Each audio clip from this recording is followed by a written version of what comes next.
So hello दोस्तों, welcome to my channel. और आज की इस वीडियो में हम लोग मैट्राइसेस का एक क्वेश्चन देखेंगे। Find the matrix of cofactor for following matrix. यहाँ पर मैट्रिक्स दी है, इस मैट्रिक्स से हम लोग को कोफैक्टर निकालना है और उसका कोफैक्टर मैट्रिक्स बनाना है। ठीक है, अब आप सबसे पहले ये देख लो, ये जो आड़ी वाली लाइन होती है जिसको हम लोग हॉरिजॉन्टल लाइन बोलते हैं, 1 और 3 ये आपका फर्स्ट रो है, फर्स्ट रो आर। और ये जो 4-1 है दूसरी हॉरिजॉन्टल, दूसरी आड़ी वाली लाइन, ये अपनी सेकंड रो है। ठीक है, फर्स्ट रो सेकंड रो। ठीक है, अब ये जो 1 और 4 है खड़ा, जिसको हम लोग वर्टिकल बोलेंगे, ये फर्स्ट कॉलम है और ये 3-1 आपका सेकंड कॉलम है। ठीक है, फर्स्ट कॉलम सेकंड कॉलम, ये चीज़ याद रखो। अब आपको सबसे पहले माइनर्स निकालना है। क्या निकालना है? माइनर्स। क्या निकालना है? माइनर्स। माइनर्स के लिए क्या करना पड़ता है, मैं यहाँ पे एक बार मैट्रिक्स बना के आपको एकदम अच्छे से समझा देता हूँ। माइनस कैसे निकालेंगे, यही वाली मैट्रिक्स है। देखो मैं क्या करूँगा, मुझे M11 निकालना है। 1-1 मतलब फर्स्ट रो फर्स्ट कॉलम का। तो मैं क्या करूँगा, सबसे पहले फर्स्ट रो को हाइड कर दूँगा। ठीक है, फिर फर्स्ट कॉलम को हाइड कर दूँगा। देखो सबसे पहले फर्स्ट रो को मैं हाइड कर देता हूँ, तुमको बताता हूँ। ये फर्स्ट रो हाइड हो गई, हाइड हो गई, इसको हटा देना है।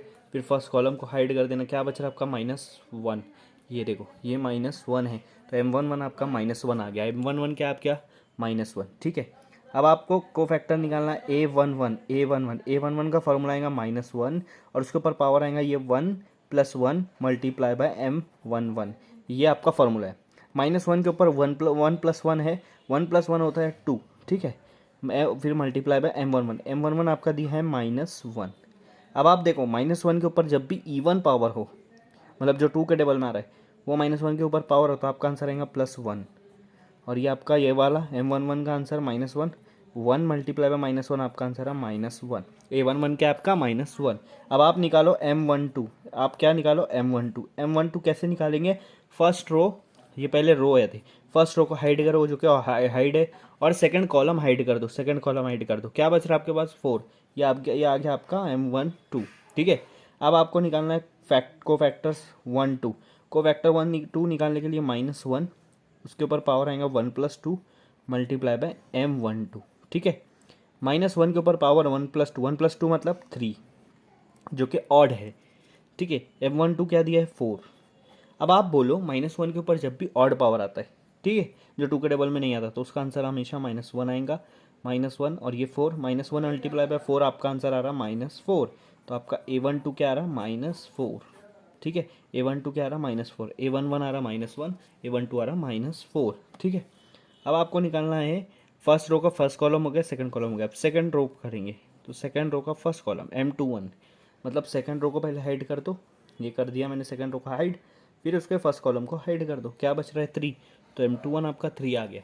ठीक है, अब आपको निकालना है A21 फॉर्मूला लगाओ -1, ये जो 2 1 इसको प्लस कर दो ऊपर, multiply by M21।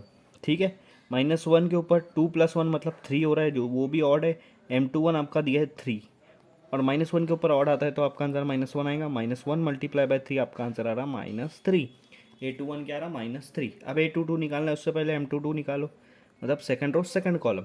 Second row hide है हमारी, ठीक है, मैं अच्छे से हाइड कर लेता हूँ। ये सेकंड रो हाइड है, अब सेकंड कॉलम को हाइड कर दो। क्या बच रहा है? 1। M22 क्या आया? 1। फिर उसके बाद A22 निकालना है अगर, तो फार्मूला लगाओ -1, 2 और 2, 2 + 2, फिर M22। ठीक है, तो -1 के ऊपर 2 + 2 कितना हो रहा? 4। M22 कितना है आपका? यहाँ पर दिया है 1, तो यहाँ 1 लगा दो। अब -1 के ऊपर इवन पावर है तो आंसर 1 आएगा, और ये ऑलरेडी 1 है, 1 1 ज़ा 1, तो ये आ गया A22। अब आपको कोफैक्टर मैट्रिक्स बनाना है। क्या बनाना है? Cofactor matrix. तो कोफैक्टर मैट्रिक्स आपकी आएंगी ये वाली, इस तरह से मैट्रिक्स में लिख लेना है बस। पहला A11 क्या है आपका? -1, यहाँ लिखो। A12 क्या है? -4, तो फर्स्ट रो सेकंड कॉलम, ये फर्स्ट रो है, ये सेकंड कॉलम है। ठीक है, उसके बाद आया A21 मतलब सेकंड रो फर्स्ट कॉलम, तो -3, सेकंड रो फर्स्ट कॉलम, ये सेकंड रो ये फर्स्ट कॉलम। फिर A22 second row second column, answer आएगा 1। तो ये आपका कोफैक्टर्स मैट्रिक्स बन गई है। इस तरह से इसको सॉल्व करना है।